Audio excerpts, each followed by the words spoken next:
Die already. Smear, you'll I pay can for take that. your stuff. Can I help you? Is it alright if I come in and help you out here? Not so fast. I'm gonna help you out here. You'll be so much easier to rob when you. When we're what, sir? When we're what? Well, that was embarrassing. Brought to the ground by a couple of weak little bandits. I even had a plan, too. I was going to charge in and catch them off guard. Take all the thinking out of it. Only I tripped on the stairs on the way up. Story of my life. Well, you did take all the thinking out of it, so I'll commend you on that. In the heat of battle, things happen. What happened after you tripped? I nearly fell over the edge before one of the bandits, of all people, pulled me back. Then the two of them started using my face as a target dummy. Oh wait, I think I can see the sad bruises thing on is, her. If we fought in an empty room, I could slay a dozen of these jesters, as clean and easy as the snow and frost fall. But out here, sometimes I feel like I'm fighting underwater. Nothing ever seems to go right. Like, is it just me, or is that right there a bruise? And it almost looks like she has a fat lip. Maybe I'm just imagining things, but she looks a little roughed up. Are you alright? I'll be fine. If there's one thing I can handle, it's a beating. My sister Bertilde always said I was tougher than a mammoth and half as smart. She was a real slaughterfish, my sister. People who are willing to tell the truth when it's cold and hard and naked on a fork. They usually are. It's been a long time since I've seen her or my brother-in-law. Maybe it's time to stop adventuring and come back home. I could escort you to Dong? I almost said Dawnguard. Dawnstar. I just need a couple of hours to get my stamina back. I know it's hard to believe given what happened, but I'm a strong fighter. Hell, people say I'm one of the most promising warriors to come from the Pale in a long time. Someday, I will prove them all right. If you want, we can talk at length later. But first I want to get back to Dawnstar. I'll be staying at my sister Bertilde's. And the name's Tikrid, by the way. Pleased to meet you. I can't tell if it's bruises or if she has some sort of, like, face markings. I think she has... She might have war paint or something. It's kind of hard to tell in this lighting. I guess we'll find out when we meet up with her in Dawnstar. Oh, it's you again. Thank you for earlier. I'd appreciate if you kept some of the more embarrassing details to yourself. So don't publish this video is what you're saying. You mentioned you were not without some talent. Were you always an awkward fighter? About your sister, she's, dead. I don't know who killed her. Don't look at me. I can't say I'm surprised. It's sad to say, but my sister made enemies like bees make honey, and she stung worse than any swarm. If I ever met the person, I don't know if I'd punch him or thank him. Bertilde was kin, but she wasn't kind. Not even to me. Especially not to me. But I respected her strength all the same. A thank you would suffice. Ooh. Ooh, I can just flat out tell her? No, I'm not gonna do that. Siblings fight, spouses fight, particularly if one of them is Bertilde. At least I have an excuse. I'm obligated to love my sister. The Gelf chose to. Yeah. But that makes it sound like my sister was a frost troll. She wasn't perfect. She wasn't even decent. But people who work and live the hard way, they are worthy of your respect.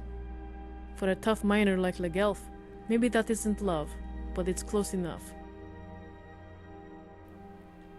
How's it feel to be How's it feel to be back home? Dealing with Bertilde's death, I can't say it was a shock.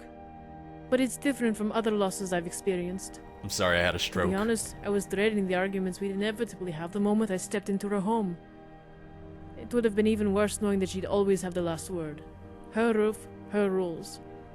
With her gone, I'm almost relieved. What would your parents say? Where were your parents in all of this? Were you always an awkward fighter? Of course.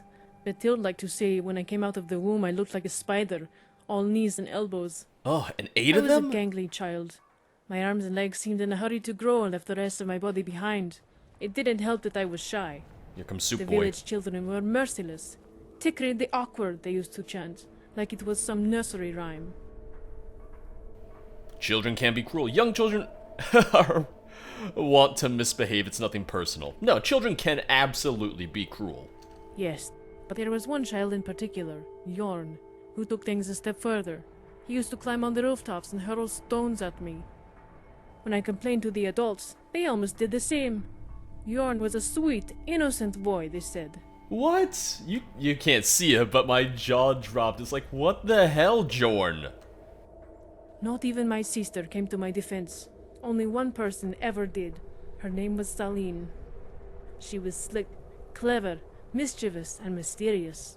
Her family hailed from elsewhere, and she smelled of sand and blood. She always smelled of When blood? Jon first met her, I think his jaw would have hit the floor if she hadn't thrust it up his nose. Can we talk about that for a She didn't buy his second? sweet boy act for a second. Can we talk about that for a second? It's like, oh yeah, she always smelled of blood. Like, hold the phone. That's a little suspicious. You and Celine must have been fast friends. We spent every minute together. Her father was grooming her to be a warrior, and she'd often share the lessons she'd learned. We met at night and practiced by the lighthouse fire.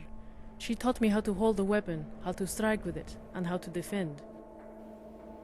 Why do you think she taught you? If I learned to protect myself, she said, bullies like Jorn could never get away with hurting me again. But if I wanted to get better, I needed to spar. And to spar, I first needed a weapon of my own. So one night I borrowed a blade from the smith's workbench. Ooh. I was running up the lighthouse steps to show Saline when I slipped on a patch of ice. Oh no. Oh no, where is this going? If they say don't run with scissors, then definitely don't run with a sword if you're awkward. It slid out of my hand, off the ledge, and into the bed of snow below. Saline told me not to panic, even though I was already starting to. We ran down to the shoreline and combed the area. From down below, the fire from the lighthouse was dim, but bright enough to reflect any stray metal lying in that pillow of white. Did you manage to find it? Yes. In fact, it only took me a few minutes to find the sword standing straight up in the snow. I called to Saline, but she didn't answer. Oh, she's dead. She was staring at something. A dark surface wedged in the rock. I ran over and tugged at her shoulder, holding up the hilt to her eyes. Not dead, never mind. She never turned her gaze. And that's when I looked at the rock once more and saw the door. Oh. A black one, painted with skulls and bones. And it spoke. What is the music of life? I was mortified. I couldn't even breathe. I backed up, tripped, and fell on my bottom, clutching my blade like a doll. Saline didn't flinch. It asked her a question. Saline talked back to it, but the door didn't like her answers. Then she repeated the question to me. What was life's greatest illusion? For some reason, my thoughts turned to Jorn. I said something, I can't recall what, but the door opened and she went in. Oh. Just as Jorn's innocence was an illusion, so is life's. You may be right, but it does me little good to know it now. She never made it out of there. Whatever was inside, it swallowed her whole. All the ghosts and everything. Oh, because all the ghosts of the dead Brotherhood members would have been there. How did what happened to Celine change you? Saline used to love watching the guards spar. Her dream was to one day join them, to become a housecarl and serve as the Jarl's right hand. She was always thinking about others, trying to shield us all from harm. She was strong, gallant, and honorable. She was my friend. And it burns me every single day that I couldn't be the same for her.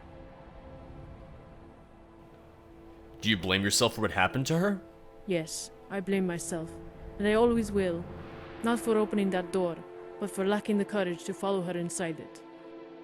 So I swore to myself that I would become the person Saline always thought I could be, and achieve the goals she always wanted for herself. My body is the vessel for both our spirits, one chasing a dream, and the other vowing to never let a friend chase it alone.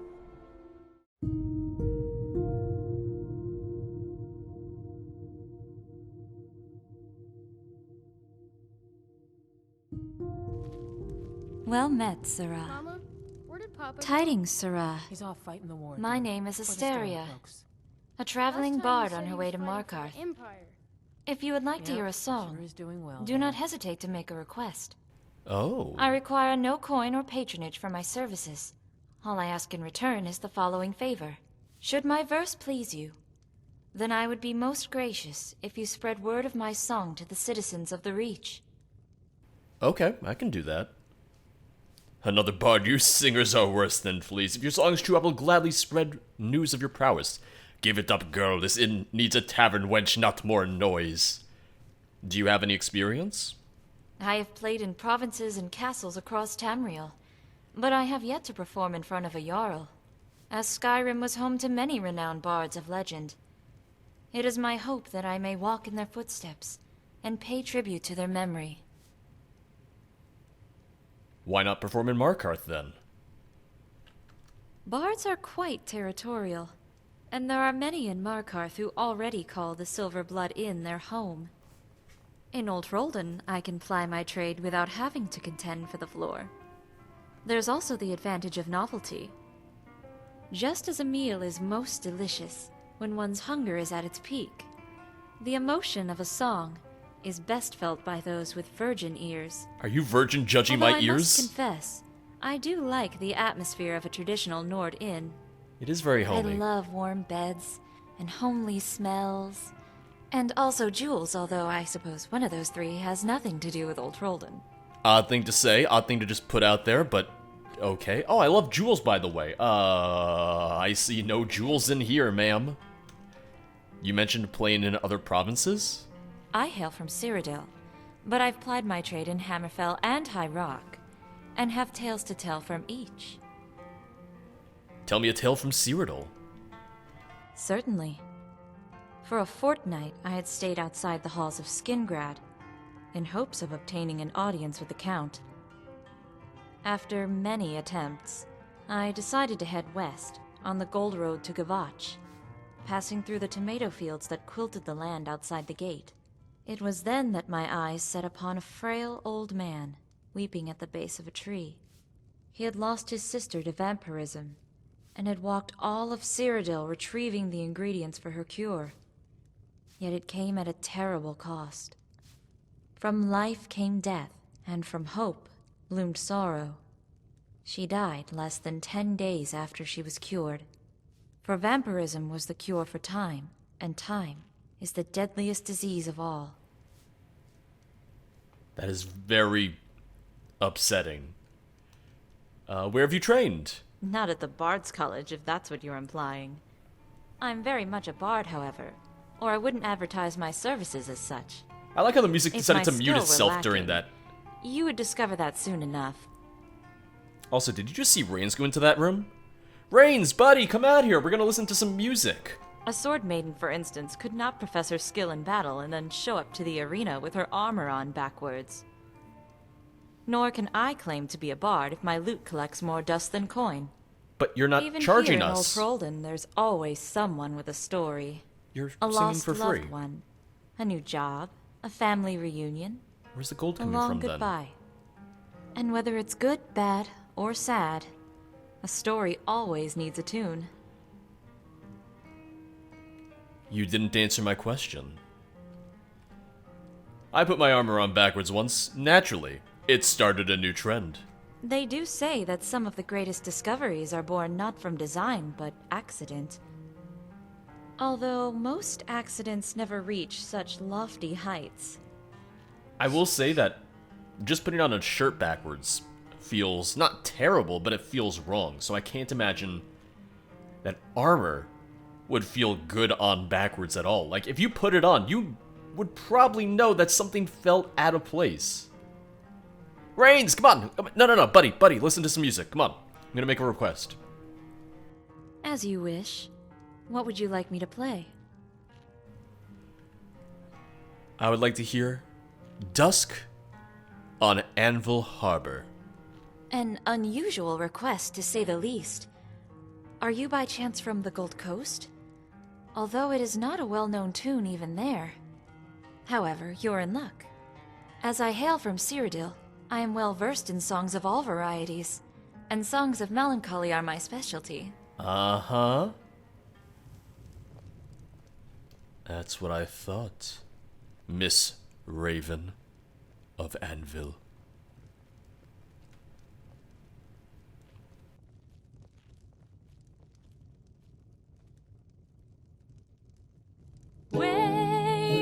touch the coast, harbored in twilight's blue. From dawn came the sunlight, and with dusk it fades from our view. Calm embraces the sky, while storms rage in our hearts. For honor, glory, and love, from Anvil we do depart. The fire lights the path, and the salt it sprays in our eyes. But warriors born of stone, they are never afraid to die.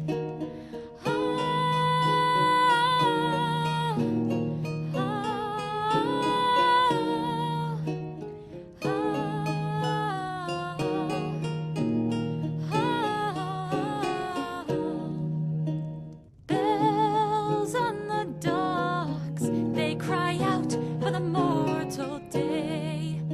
And winds sing the dirge for the words we never could say. And sails fly at half-mast in the color of evening's hue.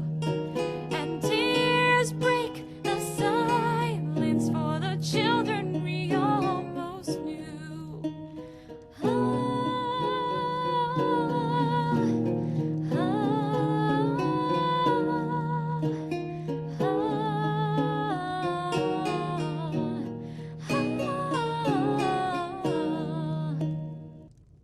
When dawn kissed the ocean, from the golden light came our birth. And when dusk falls on the harbor, to the golden shores we will return.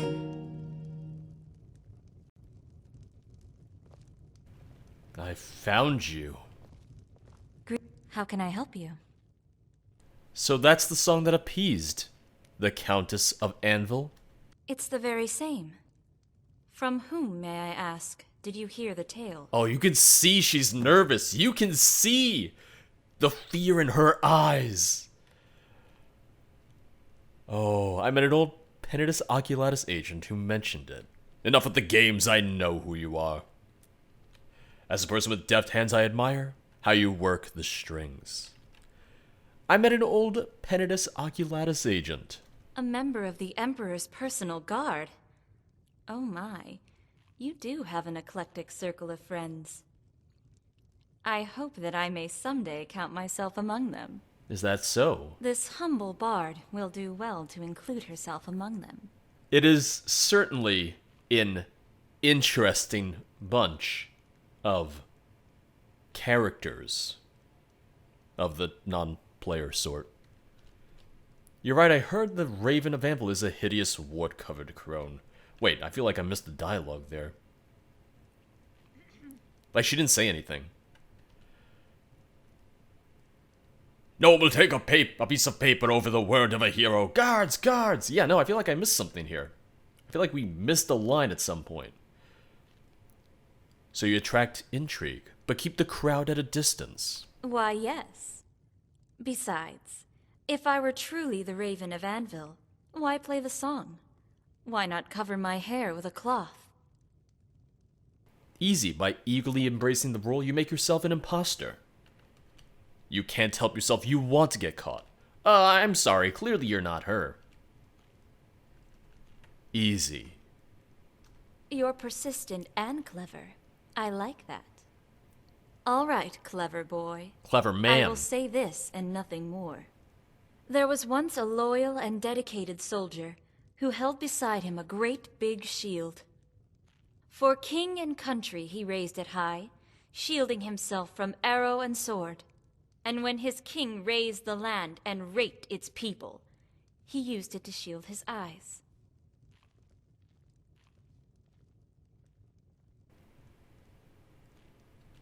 What is Dusk on Anvil Harbor really about? It began as a song of goodbyes, and so it ended. The first was written by a wife, whose soldier husband left for war. The second goodbye was that of a widowed husband, one who chose his rulers over the gods. The third belongs to their daughter, who mourns the life of her mother and the death of her innocence.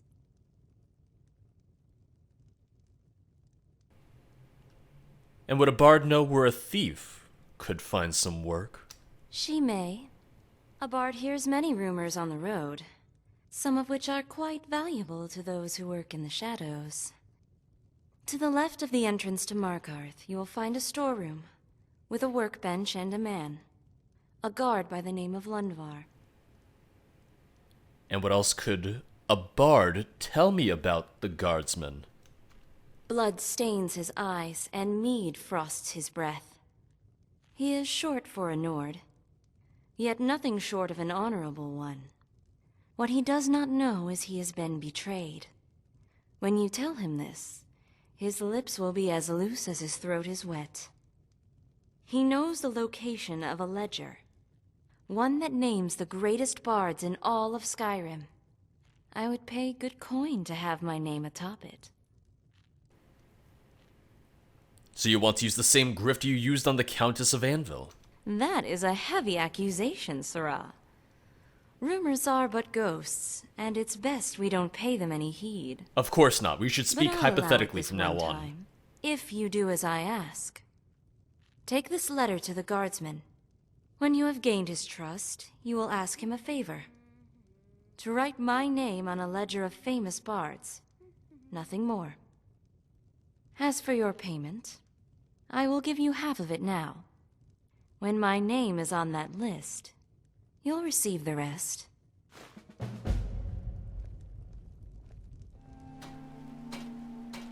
Lundvar? Pardon me, stranger.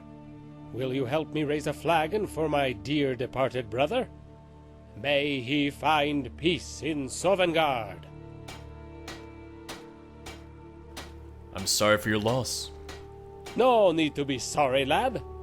These are happy times. And he's in a better place, drinking far better mead than we could ever imagine. Don't say that to Maven Blackbriar. Tell me about your brother. He was a member of the city guard here in Markarth. Worked the night watch out by the entrance. Wasn't like them lazy gargoyles who just sleep through their shift and hope that Madanak isn't cooking them breakfast in the morning. No, he stood at his post every night like a bloody draugr, and only when the sun finally crawled over the mountains would he sheathe his sword. Best damn soldier in the Reach. Best man in all of Skyrim. Aww. He sounds like a good man. And an honest one. Aye. Most of us, we work all day. But half the time we aren't actually working. A rest here, a break there. Don't call me out. But not ungver. I kept telling him, stop making us look bad. But he only kept at it. He pushed me to do the same. Pretty soon, we were both making everyone look like lazy sods. How did your brother die? Bravely, as only he could. A group of forsworn stragglers, covered by darkness, made a daring attack at the front gate. My brother caught sight of them immediately, and ran up the steps to fire the mechanical bow. Only some foolish sod must have forgot to grease it or something, because the lever was jammed. Worse yet, the guard manning the tower was fast asleep and didn't sound the horn. My brother would have to defend the city gates by himself. Your brother took on a horde of Forsworn by himself? He may have died, but I'm proud to say he took 3 of those savages and a Briarheart with him. He put the fear of Talos in the rest of those stragglers. Let them know that every Reachman was worth a dozen of those forsworn bastards! Or 4. Because he took out 3 in a Briarheart. The rest of the wild folk fled into the night. Who knows what would have happened had they breached the gate? Other guards might have stopped them? A frontal assault seems out of character, even if they were stragglers. Aye, It was a bit peculiar, given how sneaky they usually are. But Uthmer assured me it all happened as they said. Oh. He was on duty that night as well. Oh. Ungver told him to run into the city and wake the guard when a horn didn't sound. By the time he returned, the forsworn raiders had left, and my brother had fallen. The guard manning the tower? Arrow to the throat. I don't trust where this is going. Who knows how many more would have died that day if Ungver wasn't there to save them? Either... My brother died a hero, a savior of the Reach. Anyone who says otherwise, feel free to raise your hand and punch yourself in the face. Either Lunvar is lying, or Wuthmar killed him. I want to go back to the other options. I want to go back to those because I had the option to say, oh, dwarven levers don't jam or something like that. How trustworthy is Wuthmar?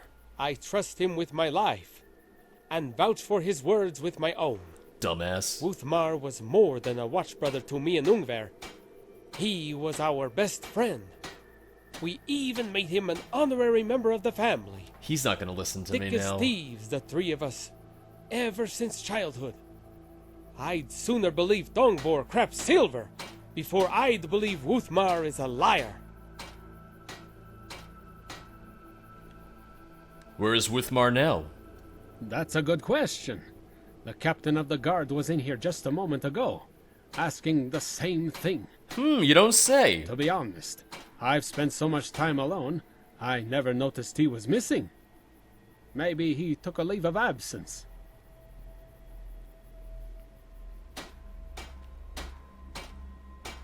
I'm sure he's just fine. He was seen in Old Hroldan not too long ago.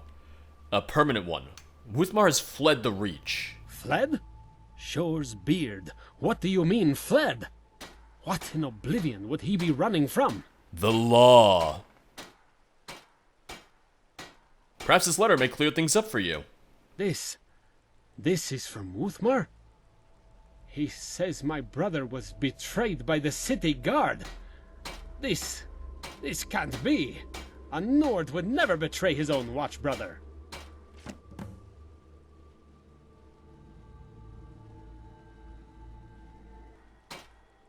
It appears the city guard isn't immune to corruption.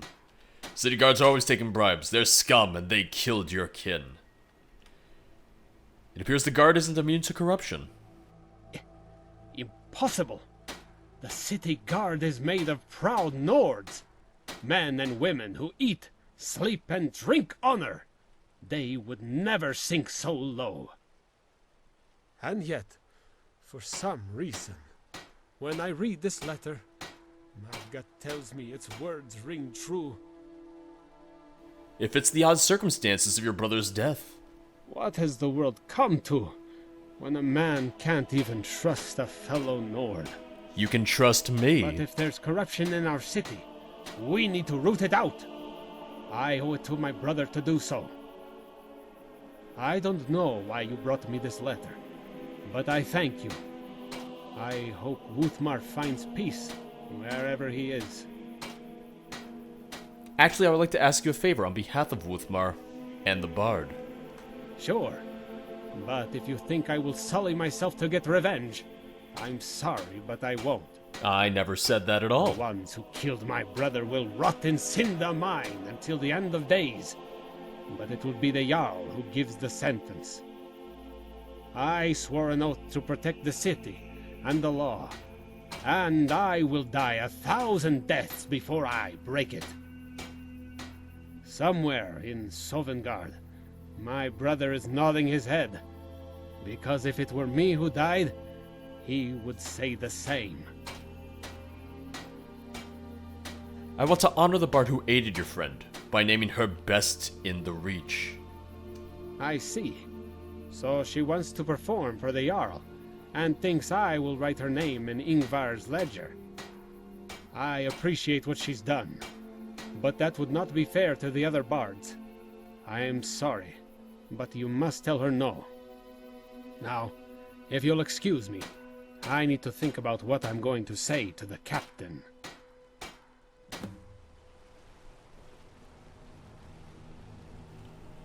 Well, if you don't mind me, I'm just gonna be taking Ingvar's journal. Oh god, where's Ingvar? Oh, he is... Is he supposed to be in the Palace of Kings? I mean, I guess so. I guess he's supposed to be. Other side of Skyrim, what would it have to do with, bards for... Well, she doesn't want an audience with the Jarl of Markarth. She just wants to be on that list in general. The list is about the best bards of Skyrim, not the best bards in the Reach, so that's why. He can be anywhere. Ingvar can be anywhere because he travels all over. So let's go pay him a little visit. Oh, great. I should bash your face in after all you've done. Oh, great. It's on you. Blood and silver, friend. Blood and silver. Oh. Yeah. I gotta wait for you to sleep. There's no I'm gonna steal it from you right here and right now. It's almost 10 p.m. Just turn around and leave the city. That's the smart move. Just go to bed. Just go to sleep. I'm just gonna cut it from the recording, but I got a little salty because I've been here for almost a full day now. I don't know if the schedules are mixed up and messed up for the Palace of Kings after the Civil War or what, but not a single person left the Great Hall. Not a single person went to sleep. And that's kind of messing with my ability to do anything right now. Because he won't leave, they won't leave, so I can't even be undetected in the hall at all. I hope the wilds claim you one of these days. So I'm not entirely sure what I'm supposed to do here. And I'm pretty sure he's supposed to be back in Markarth anyway.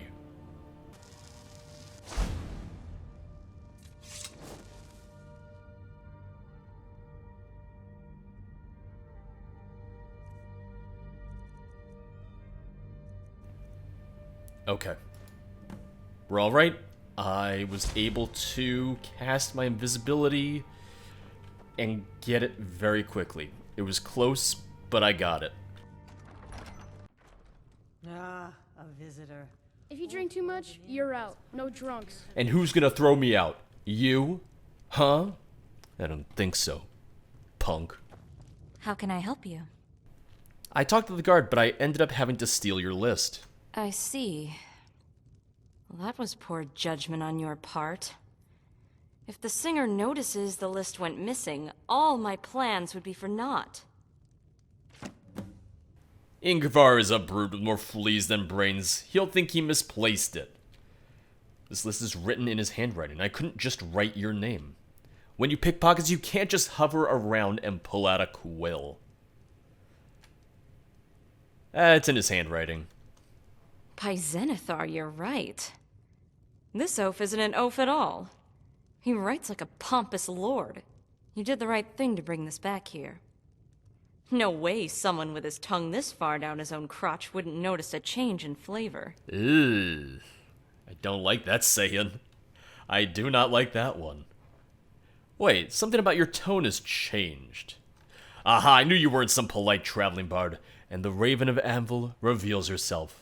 Your father must be told. I don't know that he's her father. I knew you weren't some polite traveling bard. Save it. You know who I am, and I know who you are. The point is, no one can prove either of us is a thief.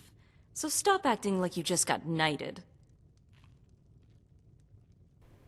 I'm talking to you straight because we don't have time for pretenses. This has to be back in Yngvar's pocket before the next time he uses it to wipe the Jarl's ass. But where am I going to find a forger that isn't loyal to the Silverbloods? There was an elf here the other day, wearing fake college robes. He said he had a relative near Windhelm. See if you can find him. What about your father? What are your real feelings towards him? Because that's the thing. Once again, having played the mod before, I know that Arrhenius is her father. But I didn't get that far with him because he was like, shut up, because he didn't like my line of questioning. It's as I told you. He's a murderer. There really isn't much more I care to say. What you said before, the stories, the hints about your past, wasn't all an act. Everything I told you was true. I never would have lasted this long if it wasn't. Think of it this way. You can dress a beggar in fine furs and drape amulets around his neck. But as soon as the stupid fetcher opens his mouth, he'd be completely undressed. That's what a lie is. Layers upon layers that can all fall apart with a single truth. So I don't lie. I tell it to you straight. Only I dress my words in the bard's tongue. So that you, Sirrah, will find the kindness to grant favor to my cause, even if you know not what I seek. Until next time. You're smart. I like you.